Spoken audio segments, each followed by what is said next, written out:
इसकी काम का इनाम मुझे इस रूप में मिलेगा कि मुझे मेरे बच्चों के साथ रोड पे बैठा दिया जाएगा और मेरे बच्चों के और मेरे साथ ऐसा व्यवहार किया जाएगा जैसे मैं एक क्रिमिनल हूँ। बहुत बड़ा क्राइम किया है मैंने 41 लोगों को बचा के। लोगों को हमें तो मुझे तो उन्होंने दुपट्टा लेने तक का टाइम नहीं दिया था, सामान निकाला था मुझे दूर की बात है। मैंने उनसे कहा कि मैं चल रही हूँ लेकिन रुक जाइए, मैं कोई दुपट्टा तो ओढ़ लूँ। उन्होंने बदतमीजी की, उन्होंने कहा नहीं तू चल तुझे बताऊंगी। अमेरिका से बड़े बड़े इंजीनियर बड़े बड़े लोग आए हुए थे, अंग्रेज लोग आए हुए थे, एक देसी आदमी ने काम कर दिया वहाँ पे। वो पैसे ना देने की वजह है, बाकी और भी कोई वजह नहीं। अगर मैं उन्हें पैसे दे देता तो कोई दिक्कत नहीं थी मेरे मकान को, लेकिन मैं हमेशा इतना पैसा नहीं दे सकता था। मेरा बस इतना पैसा देना नहीं है और ना इतना पैसा अफोर्ड कर सकता। उन्हीं का ही जो इतना बड़ा काम कर रहे हैं, इतना बड़ा वो कर रहे हैं, उन्हीं का ही मकान तोड़ा जा रहा है, हमें थानों में बिठाया जा रहा है, हमें गालियाँ दी जा रही है। बताओ इस चीज़ के हीरो थे हम। वो तो शुक्र माने मेरा एक 7 साल का बच्चा है, वो स्कूल में गया हुआ था, उसके जहन पे क्या छप जाती अगर उस वक्त वहाँ होता, उसके जहन पे ये छप जाती मेरा बाप ने कोई क्राइम किया जो इस वजह से ऐसी घटनाएं घट रही है। हमारा बच्चा तलक अफसोस कर रहा है, बोल रहा है क्या है पापा, आप उन्हें बचाने जाते हो और यहाँ पे वकील ताऊ का घर तोड़ दिया जाता है। उन्हें हजम नहीं हुई। सरकार ने सोचा मुस्लिम कम्युनिटी का आदमी ये इतनी हवाइयों में कैसे पहुंच सकता, नहीं जमीन पे गिरो इसे। और जमीन पे गिरने का कहते हैं ना, आदमी का जो रीढ़ की हड्डी होती है वो पता क्या होता है, आदमी का रोजगार। आदाब दोस्तों, मैं आपके साथ जफर सिद्दीकी, आप देख रहे हैं मिल्लत टाइम्स। मौजूद हूँ इस वक्त मैं श्री राम कॉलोनी में। मेरे साथ ये वो लोग हैं जिनका चेहरा आपने नवंबर में देखा होगा जब 41 मजदूर उस टनल में फंसे थे जहां पर तमाम टेक्नोलॉजी सरकार की जो है वो उन्होंने हाथ खड़े कर दिए थे कि अब शायद उन लोगों की जानें नहीं बच पाएगी जो 17 दिन तक उस टनल के बीच फंसे रहे, जिनकी जान बचना नामुमकिन सा महसूस हो रहा था। लेकिन ये वो लोग, ये वो हीरो हैं जिन्होंने उन तमाम लोगों की जानें बचाई थी, जिसके एवज़ में जो कुछ इनको मिला था वो पीछे दिखा दूँ। कैमरा पर्सन से कहूँगा करीब करके दिखाएं कि वो तमाम अवार्ड्स हैं जो इनको दिए गए थे और सरकार के लोगों के साथ जो है वो खड़े हैं। लेकिन आज उसका सिला ये मिला कि आज खुले आसमान के नीचे इनको वकील हसन मेरे साथ है, पीछे मुन्ना कुरैशी, ये वही लोग हैं जिन्होंने टनल, और ये भाई भी है, इनकी पूरी टीम है, इरशाद जी पूरी टीम आपकी यहीं पर है। वकील कुरैशी जी, कभी आपने शायद इसकी कल्पना की थी कि मतलब सड़क पर रहना होगा? सर मैंने इसकी कल्पना तो कभी नहीं की थी जी कि हमारे फादर आर्मी में थे, हमारे जो बड़े भाई हैं वे भी आर्मी से रिटायर है, सूबेदार मेजर से रिटायर है, लास्ट ईयर रिटायर हुए हैं। और मैंने भी अपने देश के लिए कंट्रीब्यूट किया। मैंने 41 लोगों को, मैंने अपनी टीम के साथ जान पे खेल के वहाँ से 41 लोगों को निकाला है। और वहाँ मैंने ये नहीं देखा कौन हिंदू है कौन मुसलमान है, वहाँ सिर्फ मैंने अपने भाई की शक्ल देखी। ये हमारे भाई फंसे हुए, हम भी मजदूर हैं, हम भी कहीं फंस जाए तो वे भी हमारे लिए खड़े होते हैं। लेकिन मैंने इसकी आशा तो कभी नहीं की थी कि मेरे इस काम का अज़र, मतलब इसकी काम का इनाम मुझे इस रूप में मिलेगा कि मुझे मेरे बच्चों के साथ रोड पे बैठा दिया जाएगा और मेरे बच्चों के और मेरे साथ ऐसा व्यवहार किया जाएगा जैसे मैं एक क्रिमिनल हूँ। बहुत बड़ा क्राइम किया है मैंने 41 लोगों को बचा के। अच्छा, आपका घर जो टूटा उसके बाद सरकार के किसी प्रतिनिधि से या किसी डीडीए के अधिकारी से या एलजी से किसी भी आधिकारिक तौर पर आपसे बात हुई है? जी मैं बताता हूँ, मेरे से डीडी के कुछ अधिकारियों से बात हुई है। वे मेरे को बोलते हैं कि आपको वहाँ फ्लैट दिया जा, एलजी साहब आपको फ्लैट दिया जा रहा है एलजी साहब की तरफ से नरेला में, जहाँ पर मुझे लगता है कोई आदमी नहीं रहता, शायद रहता भी हो लेकिन इक्का दुक्का, और रहते भी पता नहीं किस किस्म के। मैंने सुना है वहाँ की जो एक्टिविटी बड़ी गलत है, गलत लोग वहाँ रहते हैं। तो वहाँ चुना है मेरे बच्चों के लिए एलजी साहब ने मेरा घर का आशाना, मतलब 80 गज का प्लॉट जिसमें मैं रह रहा था। ये आपने प्लॉट खरीदा था? जी बिल्कुल खरीदा मैंने इसको, मेरे पास इसके पेपर है। अच्छा, पेपर है आपके? बिल्कुल है सर, कोई बताए तो सही मैंने यहाँ पर कब्जा किया। वीडियो तो ये कह रहा है कि मतलब ये कब्जा की हुई जमीन। सर एक बात बताइए, इधर भी मकान बने हुए, इधर भी मकान बने हुए हैं और सामने भी मकान बने हुए हैं। मेरी घर के बिल्कुल बैक साइड दीवार से डीडी की दीवार लगी हुई है, मतलब उसकी पोर्शन अलग और मेरा पोर्शन अलग है। और ये आज सामने आप जिसे एमसीडी की रोड पे बैठे हुए हैं, वो पैसे ना देने की वजह है, बाकी और भी कोई वजह नहीं। अगर मैं उन्हें पैसे दे देता तो कोई दिक्कत नहीं थी मेरे मकान को, लेकिन मैं हमेशा इतना पैसा नहीं दे सकता था। मेरा बस इतना पैसा देना नहीं है और ना इतना पैसा अफोर्ड कर सकता मैं। कितने बच्चे हैं आपके? सर मेरे 3 बच्चे हैं, 2 लड़के हैं, एक सबसे छोटा है, बीच की लड़की है मेरी 14 साल की और एक लड़का है। कोई नोटिस वगैरह दिया था डीडीए ने मकान तोड़ने से पहले? सर नोटिस तो आप छोड़िए, मुझे मौका तक नहीं दिया मेरा सामान निकालने का। मेरी बताया ना, ये मेरी आधी ट्रॉफियाँ यहाँ रखी हुई है, बाकी मेरी आधी अंदर दबी हुई है। और अच्छा, ट्रॉफी भी दब गई आपकी? ट्रॉफी, प्रशस्ति पत्र जो होते हैं, जो सम्मान पत्र मुझे मिला है, गडकरी साहब से मिला है, और शाहरुख साहब इंडियन ऑफ द ईयर का अवार्ड मिला। बहुत सारे अवार्ड्स मेरे अंदर दब गए हैं। मेरे बच्चे को सिलेबस अंदर दब गया है, बहुत सारा सामान, कपड़े वपड़े भी अंदर दब गए हैं मेरे, मतलब सब कुछ, क्या बताऊँ। देखिए हमारे साथ जो व्यक्ति हैं ये वही हीरो हैं जिन्होंने वाकई लोगों की जानें बचाई थी, और यकीनन बात करते हुए भावुक हो जा रहे हैं। लगातार मीडिया यहाँ पर पहुँच रही है, लेकिन अभी तक आधिकारिक तौर पर किसी से कोई बात नहीं हुई। ये सवाल इसलिए है क्योंकि ये वो क्षेत्र है जो मनोज तिवारी का क्षेत्र आता है, जो कि सांसद है, वो इसी क्षेत्र के सांसद हैं। उन्होंने मीडिया से बात करते हुए ये कहा है कि हम उनको प्रधानमंत्री आवास योजना के तहत मकान बना कर देंगे। क्या आपसे कोई बातचीत हो पाई है? नहीं, मेरी कोई बात नहीं हुई, और जिस तरीके वो प्रधानमंत्री आवास देने की बात कर रहे हैं, मैं उसे कतई नहीं स्वीकार करूँगा, क्योंकि मेरी जड़ें सब मेरी कॉलोनी से यहाँ से जुड़ी है। मेरे दोस्त हैं, मेरे रिश्तेदार हैं, मेरे बच्चों का यहाँ स्कूल है, ट्यूशन है, काम है, सब कुछ मेरा यहाँ है। मुझे यहाँ से उखाड़ के कहाँ भेजोगे? कितने समय से रह रहे थे आप? मैं यहाँ तो 32 साल से रह रहा हूँ। अच्छा। लेकिन इस प्लॉट में 11-12 साल से रह रहा हूँ मैं, तो मैं यहाँ से कहाँ जा सकता हूँ? ज़िंदगी बन जाती सर, ज़िंदगी लग जाती है मकान बनाने के लिए, और उन्हें मिनट नहीं लगती तोड़ने के लिए।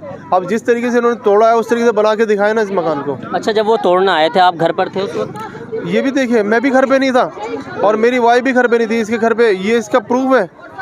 मेरी बीवी जो है अपने मायके गई हुई थी। अच्छा। उसके जो भाभी, उसके बच्चा हुआ था, तो उसकी देख रेख के लिए गई हुई थी, और मैं भी बाहर था किसी काम से। और ये लोग चोरों की तरह आए और मेरे गेट पे ऐसे वार करने लगे जैसे एक क्रिमिनल का प्लॉट हो। अच्छा। वो तो शुक्र माने, मेरा एक 7 साल का बच्चा है, वो स्कूल में गया हुआ था, उसके ज़हन पे क्या छप जाती अगर उस वक्त वहाँ होता। उसके ज़हन पे ये छप जाती मेरा बाप ने कोई क्राइम किया जो इस वजह से ऐसी घटनाएं घट रही है, मैं उसे नहीं हटा पाता पूरी ज़िंदगी कभी। हम तक एक खबर पहुंची थी कि डीडीए के जो अधिकारी आए थे उन्होंने बच्चों के साथ भी कुछ बदतमीजी की, आपको भी कुछ वक्त के लिए थाने में ले जाकर बंद कर दिया था। जी, मुझे, मुन्ना को और मेरे लड़की को और मेरे लड़के को, जी हाँ, हमें थाने में ले जाकर बैठा दिया गया, और 8 घंटे के बाद छोड़ा गया हम लोगों को। अच्छा जी। क्या मतलब वजह तो बताई होगी, क्या वजह रही बिठाने की? हमारे यहाँ रहने से मतलब लड़ाई हो जाती, जबकि हमने यहाँ कुछ भी बात, माहौल बिगाड़ने की बात कही है इन्होंने, माहौल बिगड़ जाता, जबकि ऐसा कुछ नहीं था। मैंने सिर्फ 1-2 क्वेश्चन किए कि आप इसे क्यों तोड़ रहे हो, इसे क्यों टारगेट कर रहे हो, और मैं अभी उत्तरकाशी से 41 लोगों को बचा के आया हूँ। कम से कम इस चीज़ की तो आप शर्म कर लीजिए। लेकिन उन लोगों ने कुछ नहीं सुना। क्या अपील क्या करना चाहेंगे? देखिए कैमरे के माध्यम से या आज हम मीडिया के माध्यम से अपनी आवाज़ पहुंचा सकते हैं, क्या अपील करना चाहेंगे सरकार के लोगों से या एलजी साहब से, जो भी लोग सुन पाएँ? मैं सरकार से, एलजी साहब से मैं ये कहना चाहता हूँ, ये अपील करना चाहता हूँ कि सर, एक गरीब इंसान को, आप अमीरों को नहीं पता है मकान की वैल्यू क्या है, लेकिन एक गरीब आदमी की पूरी ज़िंदगी निकल जाती है। वो कर्जा लेता है, अपने बीवी के जो जेवर होती है वो बेचता है, अपने गांव की ज़मीन बेचता है, और तब वो मकान बना पाता है। आज भी मैं आपको बताऊं कि मेरे ऊपर इस मकान का आज भी 12 लाख बकाया है, और आप लोग तोड़ के ऐसे चले जाते हैं जैसे हम भेड़ बकरी, कहीं भी जानवर कहीं भी घुस के अपना जीवन काट लेंगे। तो मैं ये कहना चाहता हूँ, हम भी इंसान हैं, हम हो सकते हैं इतने पढ़े लिखे नहीं है जितने पढ़े लिखे आप हो, लेकिन क्या करते हैं वैसे, काम क्या करते हैं? जी, मेरा पाइपलाइन, जो अंडरग्राउंड पाइपलाइन डाली जाती है, फ्रेश पाइपलाइन से होती है, वो उसका काम है मेरा। अच्छा। जी, उसका काम करता हूँ मैं, और मेरे साथ ही ये भी है जो मेरे साथ काम करते हैं। अच्छा मुन्ना कुरैशी, आपसे एक सवाल है कि आप वही मुन्ना कुरैशी है, शायद एक खबर हम तक पहुंची थी कि 10 साल का बच्चा है आपका, कोई 2 साल का बेटा बोला, वो पढ़ रहा है। अच्छा, फैज़ कुरैशी, उसने शायद आपसे एक अपील की थी कि पापा आप जा रहे हैं, उन मज़दूरों की जान बचाइएगा, चाहे आप वापस मत आना लेकिन मज़दूरों को जान बचाना। आप उन्हीं के फादर हैं? उन्हीं के फादर हूँ, और वो अब भी उस बात को देखता है तो बोलता है। और अब भी कल भी मेरे से उनने क्वेश्चन करा था, पापा हम वकील का ताऊ का मकान तोड़ा क्यों उन्होंने? मैंने, बेटे ये डीडीओ वाले, ये सरकार ऐसी है आजकल, इनका कोई भरोसा नहीं कर सकते। पापा आपको तो अवार्ड इतने सारे रखे हैं, ये मेरा एक 8x10 का कमरा है जिसमें इन्होंने इतने अवार्ड दे दिए हैं, कहाँ रखेंगे उन्हें? हाँ सर, छुपाने की जगह नहीं रही अवार्ड का। मैं किराए पे रहता हूँ, 3,000-4,000 रुपये महीना किराया देता हूँ, मुझे उस चीज़ का अफसोस नहीं है। अफसोस है तो आज मकान तोड़ने का है, जहाँ हम आके बैठ जाते थे, जहाँ हमारी कॉलोनी के बच्चे और हमारे बच्चे पढ़ लेते थे, बच्ची फ्री में पढ़ाती थी। बताओ, आम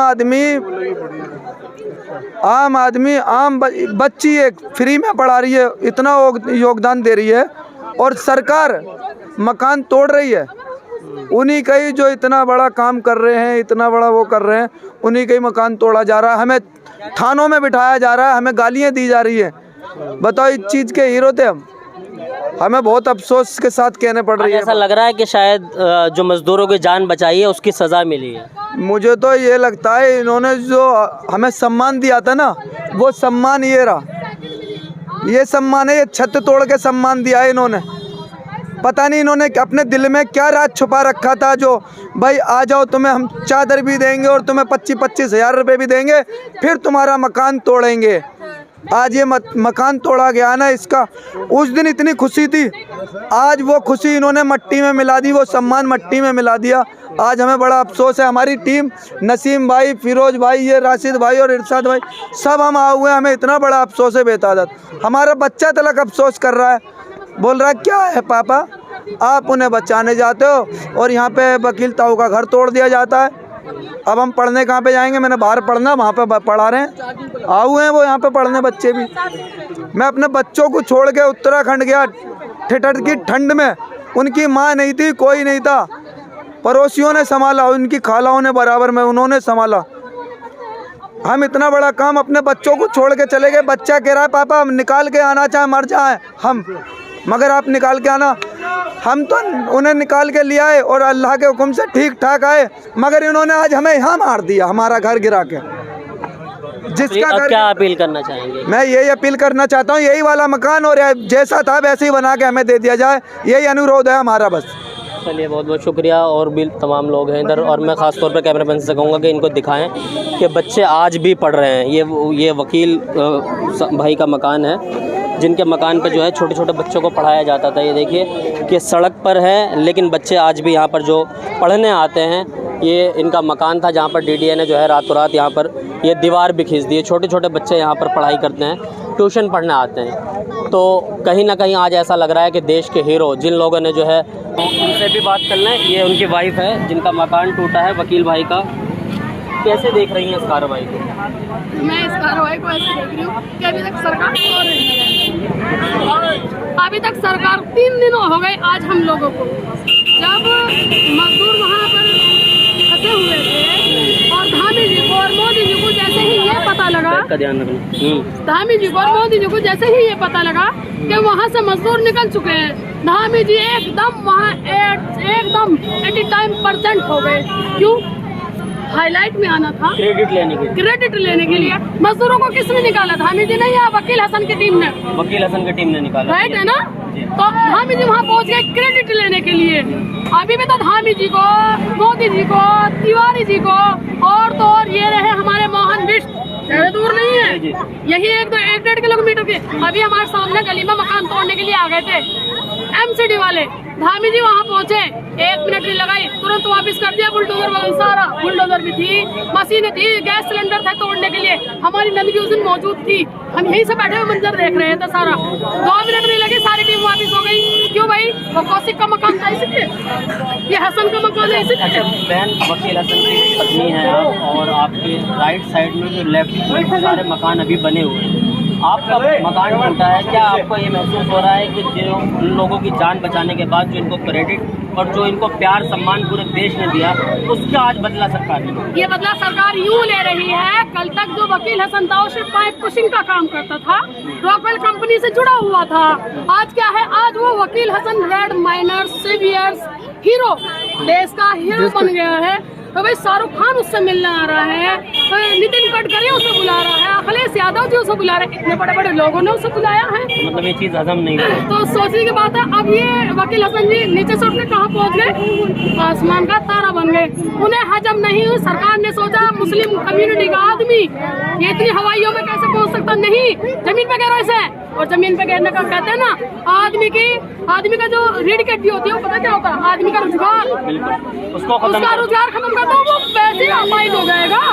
और जिसके सर से छत छीन ली, उसके पास क्या बचेगा? कुछ भी नहीं। सरकार को, हम तो मोदी जी के, मेरे पापा मोदी जी के भक्त हैं। मेरे अबू वो मोदी जी का कार्ड भी बनवा रखा बाकायदा उन्होंने। वो कहते मोदी जी बहुत अच्छा करते हैं। मैंने कहा चलो करते होंगे, हम भी उनके हाँ कर रहे थे, मगर आज मुझे लग रहा है मोदी जी बहुत गंदा कर रहे हैं। अच्छा, आपके जो संसदीय क्षेत्र है, मनोज तिवारी जिन्होंने बहुत सराहना दी थी कि मेरे संसदीय क्षेत्र के लोग हैं वकील और इनकी पूरी टीम, उनसे कोई बातचीत हो पाई या मकान टूटने के बाद उन्होंने आपसे मुलाकात की हो? जैसे कि वो मीडिया पर आकर लगातार बात कर रहे हैं और उन्होंने कहा कि प्रधानमंत्री आवास योजना के तहत उनको मकान देंगे, ये हमारा वादा है। क्या बातचीत आपसे हुई अभी तक? हमसे तो कोई बातचीत उनकी हुई नहीं। हमारे पास तो एक तहसीलदार बोलते हैं ना, तहसीलदार, एक वर्कर बेचारा नौकर, उसका फोन आया वकील हसन जी के पास में कि सर आप एक DLF में फ्लैट है, आप उसे आकर वेरीफाई कर लीजिए। इन्होंने पूछा किस लिए? कि सर आपको LG साहब ने कहा कि आप उसमें रहिए। मेरे हस्बैंड ने पहले भाई दिन हम देख लेते हैं, फिर मेरे हस्बैंड ने तुरंत कॉल किया कि ये बताइए ये जो फ्लैट मुझे दिया जा रहा है DLF में, ये परमानेंट है या टेम्परेरी तौर से है? उन्होंने क्लियरली बताया कि टेम्परेरी तौर से है। अभी थोड़ी देर पहले फोन आया, मैंने कहा LG साहब से कहना उनको कोई भाई कोई रिश्तेदार होगा कोई बेचारा जिसके पास रहने के लिए जगह नहीं होगी, भाई वो टेम्परेरी तौर से उसे दे देना, हमें तो सिर्फ हमारा मकान दे दे। अच्छा, ये मकान खरीदा था आपने? जी बिल्कुल, 33 लाख रुपए की जमीन खरीदी। हाँ बिल्कुल बिल्कुल। क्योंकि जब ये 4 भाई थे, इनके पापा फौजी थे, ठीक है, मम्मी भी इनकी अच्छा, भाई मम्मी भी इनकी मतलब देश के लिए योगदान देने वाले ये पहले से ही है। फादर भी मतलब फौज में थे, फादर ने देश के लिए योगदान दिया है और इनके भैया अभी आर्मी से रिटायर होके आए। ये भी किसी आर्मी से कम नहीं है जिन्होंने 41 लोगों की मजदूरी। और ये इनके पापा ने तो आर्मी से फौज से ऐसे नाम किया, इन्होंने उनसे भी बड़ा नाम कर दिया। उन्हें तो बहुत वक्त लगा, इन्होंने तो 27 घंटे में सारी आर्मी सारी फौज सबको पीछे हटा दिया। बिल्कुल, जहाँ सभी ने घुटने टेक दिए थे। बड़ी बड़ी मशीनें, अमेरिका से बड़े बड़े इंजीनियर, बड़े बड़े लोग आए हुए थे, अंग्रेज लोग आए हुए थे, एक देसी आदमी ने काम कर दिया वहाँ पे। अच्छा बहन, क्या लग रहा है कि शायद आज उसी की सजा मिली है? बिल्कुल उसी की सजा मिली है, क्योंकि उसे यूँ दिखा दे रहे हैं टेक्निकल बहुत बेहतरीन आदमी है, इसकी टेक्नोलॉजी बहुत बेहतरीन है, ये तो पावरफुल बंदा है। मैं ये नहीं कहूँगी वही से ये सोचा कि खराब बंदा है, ये सोच रहे हैं इसकी टीम बहुत पावरफुल है, वकील भी पावरफुल है, ये आगे नहीं बढ़ना चाहिए, इसे पीछे खींच लो। सरकार की किसी प्रतिनिधि से आपकी बात नहीं है? अभी सिर्फ पहली जो प्रतिनिधि हमारे पास आई हुई है, ये एक मूवमेंट से जो आई है, मैडम इनका बहुत धन्यवाद है। पहले ये है सरकार से जो आई है, वरना तो ना जो हमारे पास के हैं। अच्छा, एक सवाल ये है कि जब DDA ने फ्लैट तोड़ा, ने बात की, उन्होंने बताया कि बच्चे, आप भी शायद यहाँ पर नहीं थी और वकील हसन भी घर पे नहीं थे, कि बच्चों के साथ भी बदतमीजी की है उन लोगों ने। मेरी अच्छा, आपकी बेटी के साथ में मार पिटाई की है, इसके साथ में मार पिटाई की है, बेटा वहाँ इसके साथ में मार पिटाई की है, पीछे हो जाना, पीछे हो जाना, पीछे हो जाना। क्या उम्र है आपकी बहन? 15 नहीं 14 चल रही है। अच्छा, जब DDA वाले आए, आप लोगों से क्या बोला? अच्छा, पड़ोसी है, तो आपने दरवाज़ा खोला, फिर क्या बोला उन्होंने? अच्छा, नहीं खोला था, फिर किस तरह का रवैया इस्तेमाल किया उन्होंने? धमकाया कुछ? उधर नहीं, मुझसे इस तरीके से बात कर रहे थे कि मैंने दरवाज़ा बंद करने में मजबूर होगी, तो अगर मुझसे ठीक से बात करती तो मैं दरवाज़ा खोलती, लेकिन उन्होंने मुझे डरा दिया, इसलिए मैंने दरवाज़ा नहीं खोला और मैंने पापा को फोन किया। पापा आए, वो सब दरवाज़ा तोड़ रहे थे, दरवाज़ा तोड़ रहे थे। तो पापा ने उनसे बोला कि आप ऐसा क्यों कर रहे हो, आप ऐसा नहीं करो, तो उन्होंने पापा को कहा कि आप बदतमीजी कर रहे हो और आप सरकारी काम में बाधा डाल रहे हो। तो और पापा के साथ में बदतमीजी करके उनको पुलिस स्टेशन ले गए और फिर उन्होंने दरवाज़ा तोड़ दिया। दरवाज़ा तोड़ के उन्होंने मेरे भैया के मारा अंदर बहुत, और मेरी उससे तबीयत खराब हो गई थी, मेरी सांस अटक गई थी, मतलब मेरी सांस लेने में प्रॉब्लम हो रही थी और मैं अंदर चली गई थी। मुझे मारा था, आपको ही मारा और पुलिस स्टेशन ले गए थे, वहाँ पे भैया को भी दिया, पापा को भी, और वहाँ पर फिर मेरे मुन्ना चाचू आए, मुन्ना कुरैशी चाचू, उन्होंने बोला आप ऐसे क्यों कर रहे हो, मुन्ना चाचू को एक स्लैप किया, मुन्ना चाचू को चाटा मारा और उन्होंने मार कर उन्हें भी पुलिस स्टेशन ले गए, उन्हें भी बंद कर दिया। तो फिर वहाँ पर जब मुनीम साहब खड़ी होने लगी तो फिर उन्होंने वहाँ पर उनको और हिट किया, उनको मारा और भी मारा था वहाँ पर। फिर घर तोड़ते उन्होंने और घर कुछ लोगों ने बस थोड़ा बहुत बाहर सामान निकाला, बाकी तो सामान अंदर ही रह गया, अंदर ही टूट गया, दब गया। पापा की कॉपी, सामान निकालने का भी टाइम नहीं दिया उन्होंने हम लोगों को नहीं, हमें तो मुझे तो उन्होंने दुपट्टा लेने तक का टाइम नहीं दिया था, सामान निकाला तक बहुत दूर की बात है। मैंने उनसे कहा कि मैं चल रही हूँ लेकिन रुक जाइए, मैं कोई दुपट्टा तो ओढ़ लूँ। उन्होंने बदतमीजी की, उन्होंने कहा नहीं तू चल तुझे बताऊँगी। और फिर वहाँ पे जाके जब मैं अम्मी भी आ गई थी और भी रिलेटिव थे, शाम का वक्त थोड़ा मैंने उनसे कहा था कि आपने मेरे मारा भी था। उन्होंने मुझसे कहा कि हमने तुझे कहाँ मारा, तेरे पास कोई प्रूफ थोड़ी ना है कि हमने तेरे मारा था। अब अगर तू किसी को कहेगी कि हमने तेरे मारा था तो कोई कैसे यकीन करेगा, क्योंकि हर कोई जी।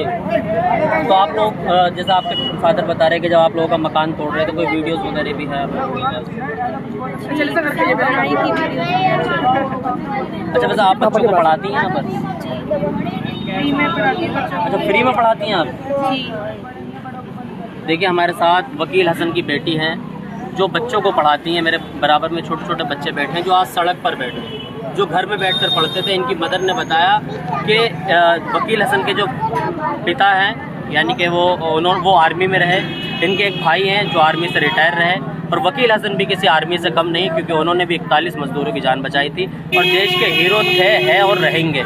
उनकी बेटी को भी सलाम है, जाबाज बेटी है जो आज दिल में जज्बा रखती है कि कहीं ना कहीं वो बच्चों को फ्री में पढ़ा रही है। आज वो बेघर हो चुके हैं और खुले आसमान के नीचे अपनी ज़िंदगी बसर कर रहे हैं। आप वीडियो को देख कर क्या कुछ सोचते हैं, कमेंट बॉक्स में अपनी राय ज़रूर दें। देखते रहिए मिल्लत टाइम्स।